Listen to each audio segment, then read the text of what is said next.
Ikaw ang kakambal na asawa ko.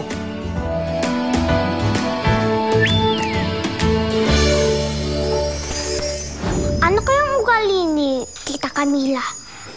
Para kaya siyang si Tita Daphne? Di naman siguro.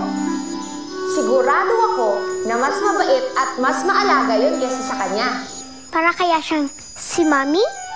Sa tingin ko, hindi ba kunento mo sa akin na pareho silang mahilig sa bulaklak? E di siguro, pareho din sila ng ugali. Sana nga, excited ako na makilala siya. Ako din. Alam mo, hindi ko pa siya nakikilala pero parang ang gaan-gaan na ng loob ko sa kanya. Pakiramdam ko, meron siyang malaking papel na gagampanan para hindi matuloy yung sumpa. Anong ibig sabihin mo, Winnie? Naniniwala kasi ako na may dahilan kung bakit nangyayari yung mga bagay-bagay. Diba hindi naman natin siya makikilala ngayon kung hindi rin dahil sa nangyari sa daddy mo? Kaya pakiramdam ko, makakatulong siya para sa paghahanap ng mami mo. Sana nga, successful si Daddy na makausap siya. Ikaw ang kakambal na asawa ko. Ano sabi mo? Nagkamali kami ng assumption. Akala ko, asawa kita, yun pala, ikaw yung nawawala niya kakambal. At bakit naman ako maniniwala sa'yo, ha? Eh, manloloko ka, di ba? Why not? Why not? May papatol ba sa'yo, ha? Ha? Sandali lang. Iniinsulto mo ba ako? Bakit insulto ka? Pagkatapos mo akong hampasampasin, iinsultuin mo ako, I demand an apology. Demand?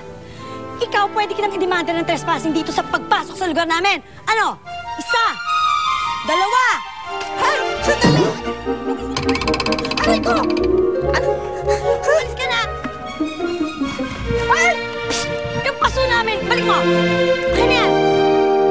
Oh! Ayan! Paso mo! Wisit ka! Umalis ka!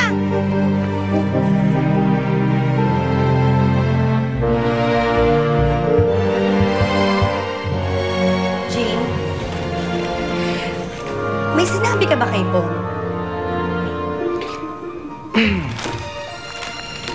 Thank you for that very wonderful question. May sinabi ba ako kay Bong? Wala.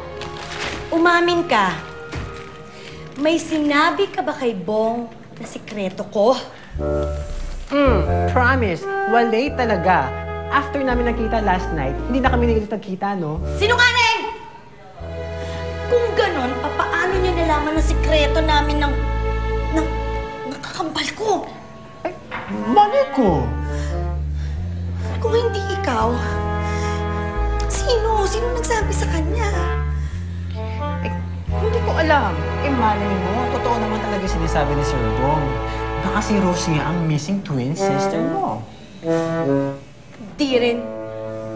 Wala akong tiwala sa Bong na yan.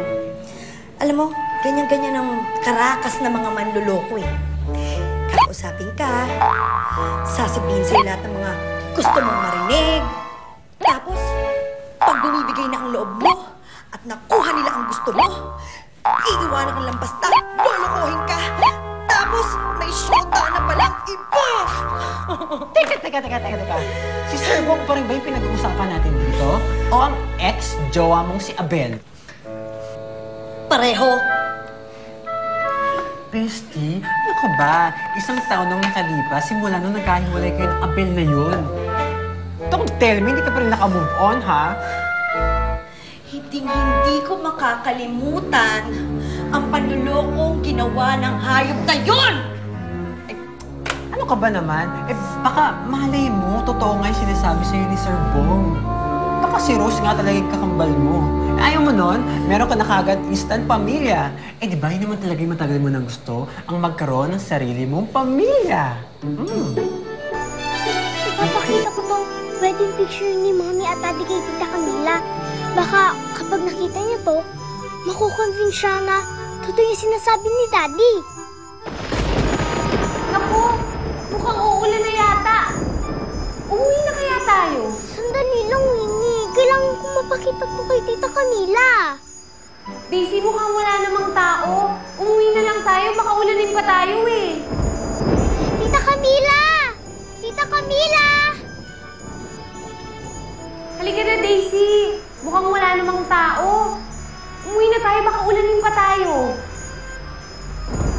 Bumalik na lang tayo pag mabuti na yung panahon.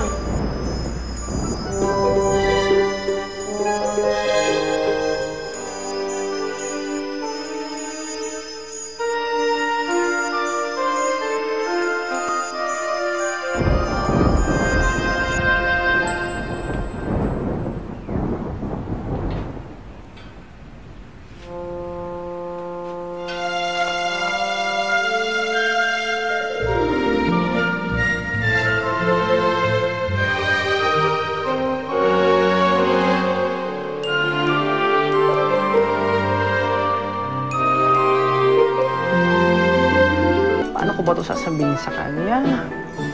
Sana kasi may interpreter na lang ako. Camila? May sasabihin sana ako sa iyo eh. Pero promise mo di ka magagalit ganito kasi. Galing kasi ako kay Sir Bong kanina. Pero hindi para makipag-close sa kanya. Binisita ko siya para magtanong-tanong kung totoo talaga yung kakambal mo. Siyempre, katulad mo, ako din curious kung totoo talaga yung sinasabi niya. And guess what I found out? Itong Rose daw ay lumaki sa Mount Carmel Center sa parehong ampunan kung saan ka natagpuan na naniging. Eh di ba, paano naman malalaman yun ni Sir Bong kung hindi siya nagsasabi ng totoo, di ba? Hindi kaya yung kakambal mo, si Rose, yung pumanong na asawa ni Sir Bong?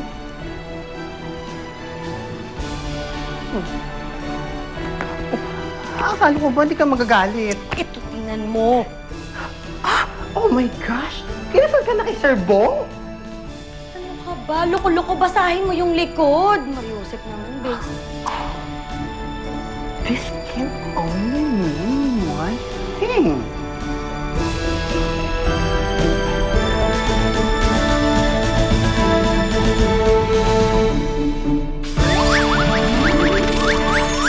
Lala, gagaling ka, I promise. Ay! Amay! Ano nangyari sa bagay? Pinaapoy ng lagnat eh. Mga Dory, ready mo na nga yung sasakyan. Yes, sir. Yes, sir. Hindi, alika mo agad. Dali niyo rito. Dali dito. Anong ginagawa mo? Dadalhin nga namin sa ospital. Isang oras ang biyahe ng pinakamalapit na ospital mula rito. Jay, tawagan mo si Dr. Rivera. Sabihin mo emergency, dali! Kaya best. Ikaw kamo ko ng bimbo at yelo. Bakit? Ano ka ba? Gusto mo ba talagang gumalit tong anak mo o hindi? Nag-aral ako ng nursing. Alam kong ginagawa ko. Dali na! Daisy, huwag ka matutulog ha. Stay with me. Daisy! Tita, ikaw po ba yan? Oh, ako to. Huwag ka matutulog.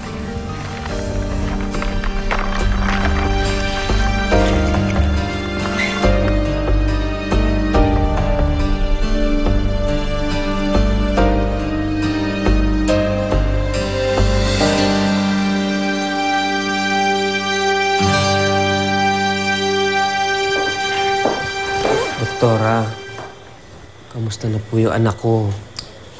She's fine now. Medyo bumaba na yung lagnat niya. Mabutit na agapan siya ni Camila. Eh, bakit ba siya nagkasakit agad? Naulanan lang naman siya. Bong, hinayaang maulanan si Daisy? Well, it's okay, you know. This simple rain will not cause this high fever. Medyo bumaba lang ang resistensya ng bata. Is she taking any vitamins? Ano po ba ang kinakain ng bata? Sinigang na baboy po. Ano pa po? Sinigang na baka. Halos pareho lang po yun. Bong, sabihin mo na yung totoo, pwede. Okay. Actually, puro take-out po ang kinakain niya kasi hindi po ko marunong luto eh. Madali po kasing dapuan ng sakit ang bata, lalo na kung kulang sa sustansya, no? Yung kinakain niya everyday. Siguro kailangan po natin ng magreseta ng vitamins para sa kanya.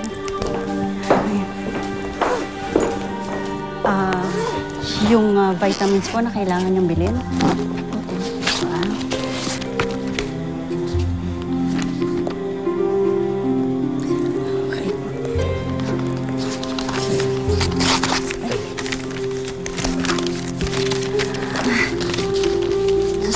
Doc. Maraming salamat po. Si Jing na po ang bahala sa inyo. Okay, sige po. Mauna mo. Sige po. Salamat po, Doktora.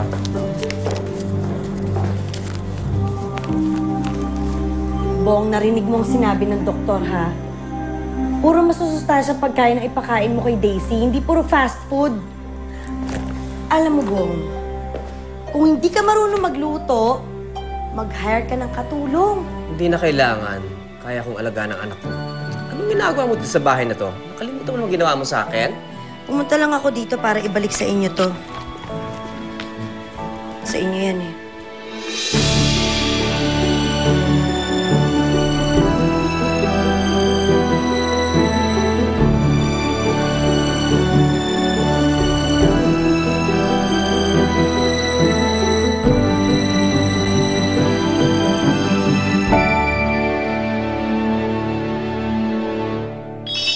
Hindi mo ba naamoy si Bong? Ano, amoy diniligo? Din, no? Ano? Amoy. As in, ka-federasyon. Di ako bakla. Dahil girl ako. Ang prioridad ko ay ang pamangkin ko. Lalo pat napansin ko na pabaya siyang magulang. Alam mo, kung may bonding silang dalawa, meron din ako naisip na bonding for the two of us. Kung ano man ang trip niya sa buhay niya, mas bahala siya sa buhay niya. Eh, maluloko pa itong kaibigan mo eh. Sino manloloko? Ikaw!